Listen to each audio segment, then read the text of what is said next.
और मैं का आप सब जानते हैं, है ना। हमारे बीच में वीडियो सर हैं और वो अपनी कुछ बातचीत रखेंगे आप लोगों के साथ। तो मैं ये आशा करूँगा कि वो बातचीत आप लोगों के लिए हेल्पफुल हो। तो सर धन्यवाद भानु जी। यहाँ उपस्थित हमारी सभी सम्मानित आंगनबाड़ी मैडम, आपका इस हमारे ट्रेनिंग होने में स्वागत है। मुझे बड़ी खुशी है कि पहला बैच आप लोगों का शायद यहाँ आया है। अभी हमारे ये रेडी हुए हैं 2 कमरे बन के। बहुत अच्छा लगा है कि आप लोग भी यहाँ आए। तो मुझे भानु भाई ने बताया था कि आप लोग आ रहे हैं, तो मैं कहा चलो 2 मिनट का टाइम मैं भी दूंगा, क्योंकि आपका और हमारा काम बिल्कुल एक साइड है। तो आप अभी इस ग्रुप में सबसे ज़्यादा दिक्कत आप देख रहे हैं कि बच्चे का जो कोड है, उसका नाम, पिता का नाम, माता का नाम, डेट ऑफ बर्थ, उसमें कहीं ना कहीं बहुत बड़ी मिसमैच है।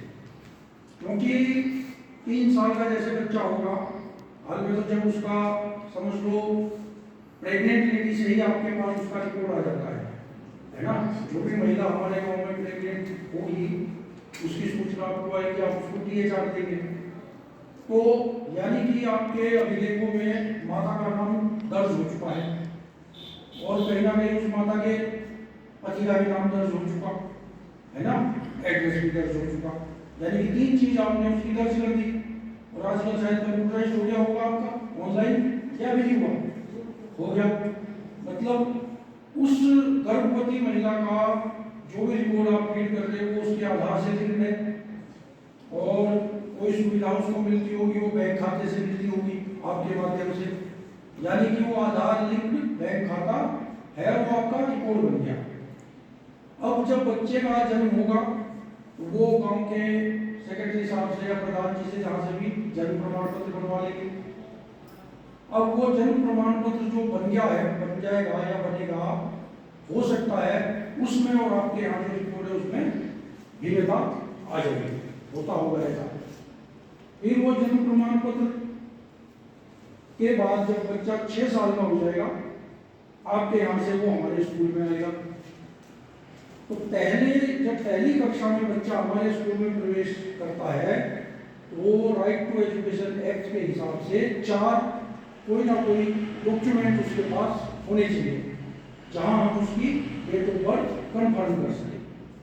तो उनमें से एक आपका भी है, आंगनबाड़ी अभिलेख। अगर कोई बच्चा आपके यहाँ 3 साल रह के गया है, तो आप एक उसको अभिलेख देते होंगे। वो मैंने अभी तक देखा नहीं कैसा होगा, मैं मैडम से रिक्वेस्ट करूँगा अगर होगा तो मुझे भी दिखा दीजिए कि उसमें क्या क्या सूचना आप लोग लिखते हैं। अब वो अभिलेख भी राइट टू एजुकेशन एक्ट जो है उसको एक वैलिड प्रूफ मानता है एडमिशन देने के लिए। बाकी सरकारी उसमें जन्म प्रमाण पत्र है, हॉस्पिटल ANM का रजिस्टर है, और तीसरा उसका आपका हो गया आंगनबाड़ी अभिलेख। और एक जो है, अगर कुछ भी नहीं है, किसी के पास कुछ भी नहीं है, तो अंतिम एक अवसर हमारे यहाँ दिया गया है कि जो पेरेंट्स हैं बच्चे के, वो एक डिक्लेरेशन देंगे, एफिडेविट कि जी हमारा ये बालक है, इसका नाम ये है, पिता का नाम ये, माता का नाम ये, और इसकी जन्म तिथि ये है। लेकिन वो जो डिक्लेरेशन है वो तभी उससे लिया जाएगा जब उसके पास ये 3 में से कुछ भी नहीं होगा। तो उस डिक्लेरेशन में जो भी वो डेट ऑफ बर्थ डिक्लेयर करेगा, वो ही अंतिम मानी जाएगी। ये भी बात उसमें लिखी हुई है।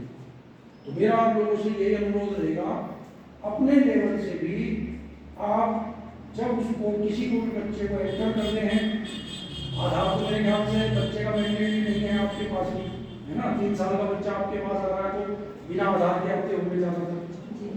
अगर 1% कोई एक्टिव लोग हैं, आधार बना लिया उन्होंने, तो फिर आप कोशिश करें आधार और जन्म प्रमाण पत्र की जो डिटेल्स है वो मैच है या नहीं है। अगर मैच नहीं है तो आप उनकी नॉलेज में डाल दें कि भाई देखो आपके बच्चे का नाम आधार में तो ये है। स्पेलिंग भी चेक करनी हिंदी और इंग्लिश में, ये भी दिक्कत आ रही है आजकल।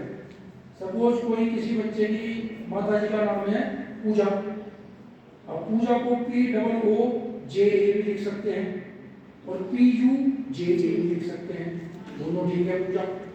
लेकिन अगर आधार में अलग हो गई स्पेलिंग और जन्म प्रमाण पत्र में अलग हो गई और हमने अपने स्कूल में अलग लिख दी, तो फिर जिस दिन हम उस बच्चे को यूडाइस में अपने एंटर करते हैं और फिर उसकी एक आईडी बनती है अपार आईडी, वो फिर उस सिर्फ POJ और PUJ के कारण ही वो नहीं बन पाई।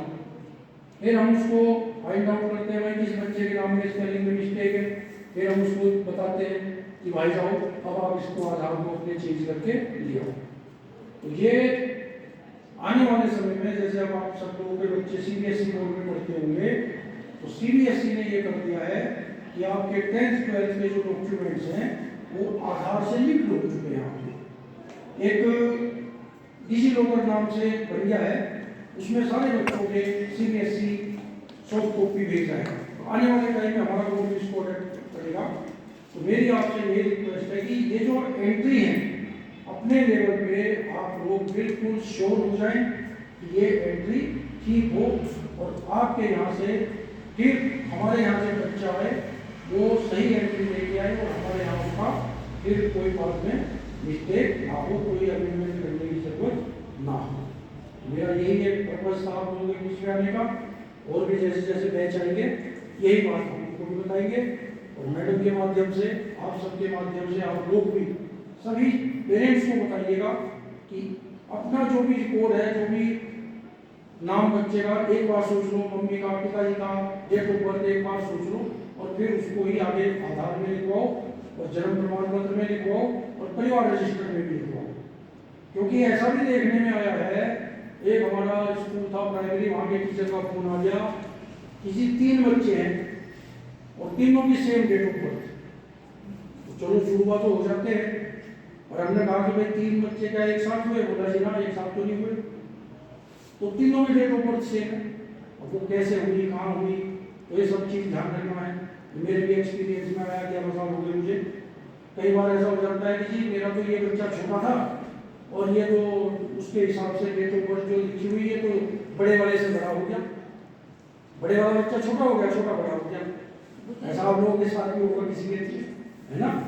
ये सब चीज़ें ध्यान रखना है। और ये इसका आजकल बहुत ज़्यादा यूज हो गया है जब से आधार लिंक हो रही हर चीज़। तो इसमें आप सब लोग क्योंकि एक्सपीरियंस लोग हैं, नए लोग भी आए हैं, पढ़े लिखे आप लोग, अच्छी क्वालिफिकेशन वाले लोग भी आए हैं आपके बीच में, तो इन सब चीज़ों का ध्यान रखिएगा। धन्यवाद आपका मुझे समझने के लिए, धन्यवाद।